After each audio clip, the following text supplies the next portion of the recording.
growth will get worse, incomes will fall, and that could lead to because these kind of trade imbalances typically hit the poorest or the worse off more. It will again, countries per se do not trade. It is a global supply chain, and over time it has become more and more complicated, where US trade is around 13% of the global trade. Correct. So it's not as if US, if you were to take US away for a moment, then the rest of the world has nothing to trade. It has a lot to trade within itself. We have to understand that trade is a good thing. It helps. Countries like India have not traded on many issues because we are scared, we are weak, that opening up to trade will hurt our economy. The solution to that is not to say we will never trade. The solution to that is that we become better. The Trump tariff tsunami has finally hit. What came as just a threat is now a policy in black and white, ink on paper.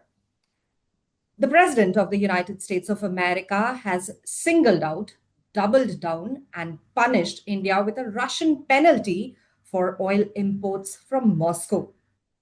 What happens now? What will be the larger consequences? And how will India now react?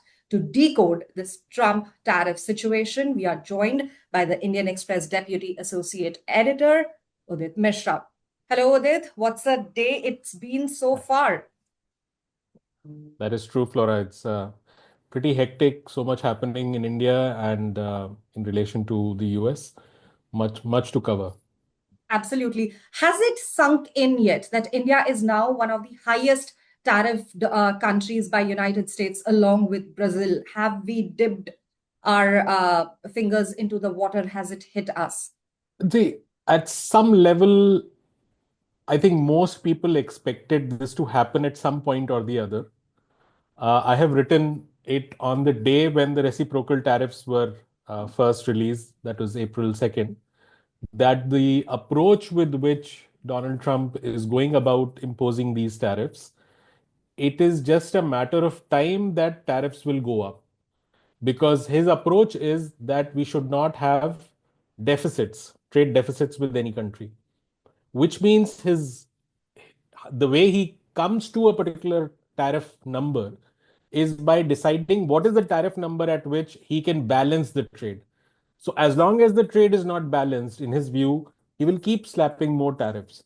So I would, and I have repeatedly said this on videos in Indian Express, and I've written about this, do not take any number, any particular level of tariff as the final one. You can see a lot of variation, even from here. Don't be surprised if he was to slap another 50% tomorrow or 20 days later when the talks break down. Because his approach is not, this is not like determined by an academic study. This is a way of forcing countries to trade at a level or in a manner in which suits Donald Trump. It's not even necessarily one that suits the United States, it's what suits him.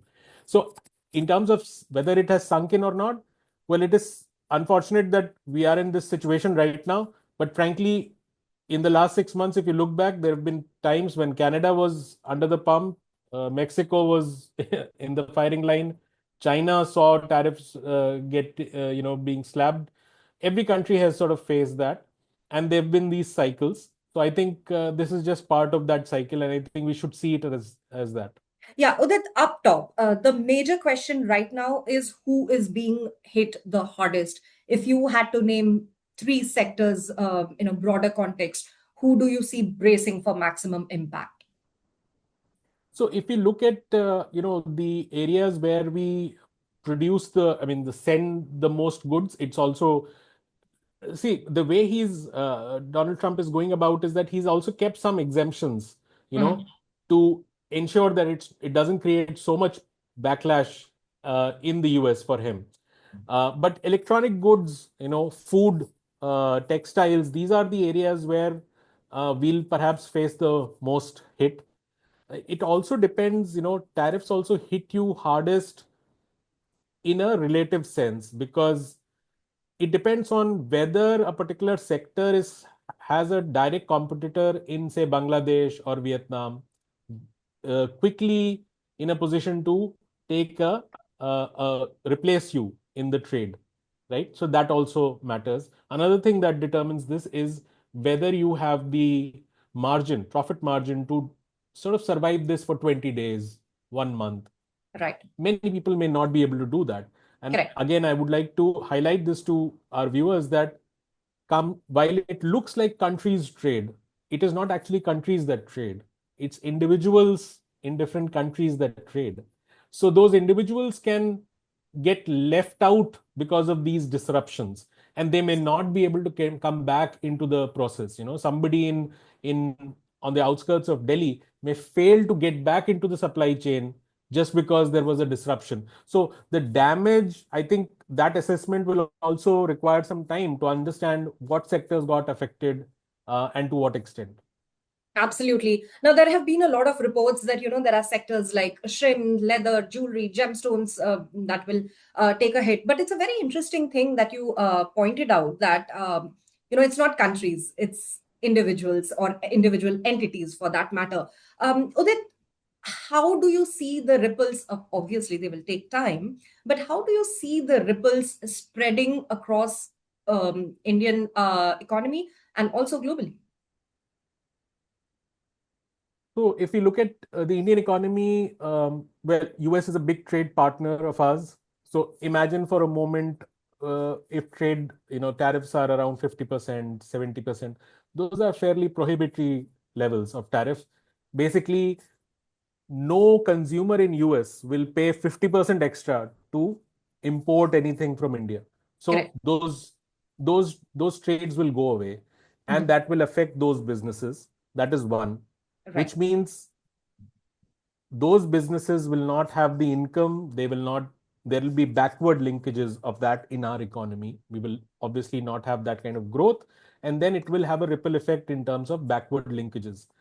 So if our exports, even if a big company export goes away, Yeah.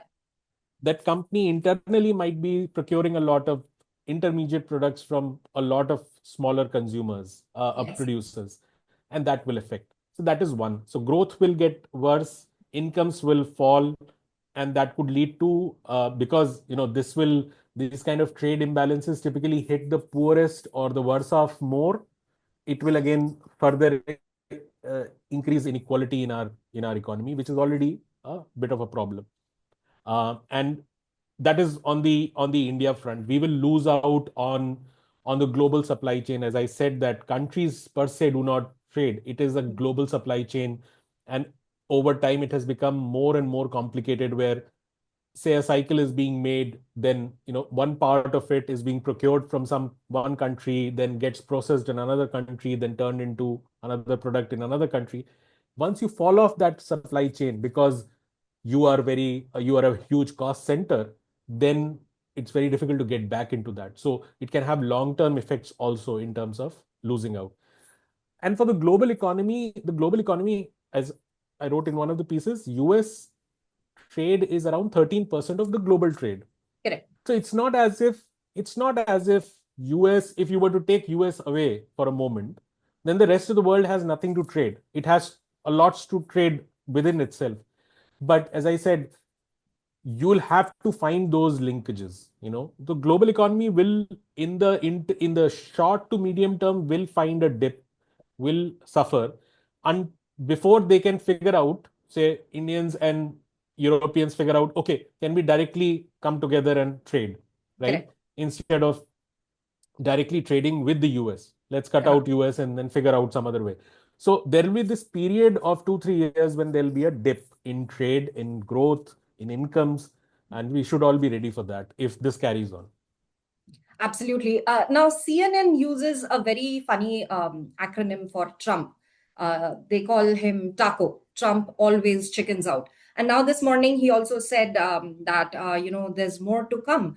So, how real do you think is this threat of secondary tariffs? And also, at the same time, do you think he might chicken out because negotiations are still ongoing? And do you think that there is some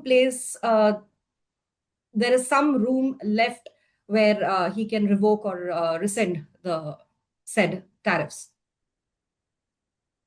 I think the way to, I think if anybody is really serious about analyzing the situation, they should just stay away from any such notion of whether somebody is chickening out or not. There's another way to look at it. The Trump group might say they've actually said this somewhere that this is a Russian proverb: escalate to de-escalate. So, what somebody might call chickening out, another can say, well, I raised the stakes at a particular point just to create a strategic space for myself later on. Yes. So it ultimately what matters is when the whole thing settles down, how are you? Are you better off, worse off? Did it help your cause or did it harm your cause? That is all that matters. It really doesn't matter how you dance, how you negotiate. All of that doesn't really matter. I feel that Trump is trying to do all this towards a misplaced notion or understanding of trade. He wants to bring a lot of manufacturing back to US, which may or may not happen. Most likely will not happen because even if it comes back, it may be more robots than humans doing that. But I think it's overall it's harming US credibility, US position. Mhm. It's ties with its old allies. India is not necessarily that kind of a close ally, but still. So I think this is overall suboptimal in many ways, and it really doesn't matter whether he chickens out in something or doubles down on another. This is suboptimal right through. We have to understand that trade is a good thing. It helps. Countries like India have not traded on many issues because we are scared, we are weak, that opening up to trade will hurt our economy. The solution to that is not to say we will never trade. The solution to that is that we become better in those issues, become stronger. Absolutely. In that vein, Udit, what are the two or three things do you think that India should now do? Yeah, I think, see, earlier in the year when the budget was released, we had the announcement of a deregulation commission by the government saying that we'll now look at how to deregulate the economy to make it more functional. Um, I think this is a moment again of pause for policymakers and observers and general citizen to look back at how we are as an economy. I genuinely feel that there is a lot of uh, in misplaced sense that we are a very strong economy necessarily. We are a big economy, but we are not necessarily the strongest economy. And we have a long way to go to become that strong economy. And for that, we have to go about looking at different sectors. For example, I've shown in one of the pieces that over the past 5 years, Indian manufacturing has grown at a rate which is lower than Indian agriculture. Now, if you really want to be a serious global power to export anything, you need to manufacture it. Now, if we are not manufacturing at home, we are not good enough, we are not able to beat even our own agriculture sector, then obviously we are struggling. So we need to reform those. So we have to go about asking, why are we not manufacturing? Why is Make in India not really yielding the results? All that we are doing, we are happy with that. And that's part of the problem is that Mhm. we take products from elsewhere, just put the last layer of value addition and move it along. And we are Correct. happy with that. We have to be happy with a more substantive bit of manufacturing. We have to reform. A good example is to look at our roads, right? Um, every half an hour of rain can cause problems, and it really doesn't matter whether you're in Gurgaon or Assam or in Mumbai. That's a problem. So we have to look internally to reform our manufacturing, our infrastructure. Those things have to, and agriculture again. Why are we so scared of joining the global supply chain in agriculture? Is because we have a feeling that so many people are involved in agriculture and they are not capable of dealing with the stress of an open economy. Absolutely. Viewers, that was Udit Misra, the Deputy Associate Editor of Indian Express, sort of helping us decode as to where India now stands in the aftermath of Trump's tariff tsunami. You can read all of Udit Misra's articles on IndianExpress.com and keep watching the official YouTube channel of the Indian Express for more updates on Trump and his tariffs.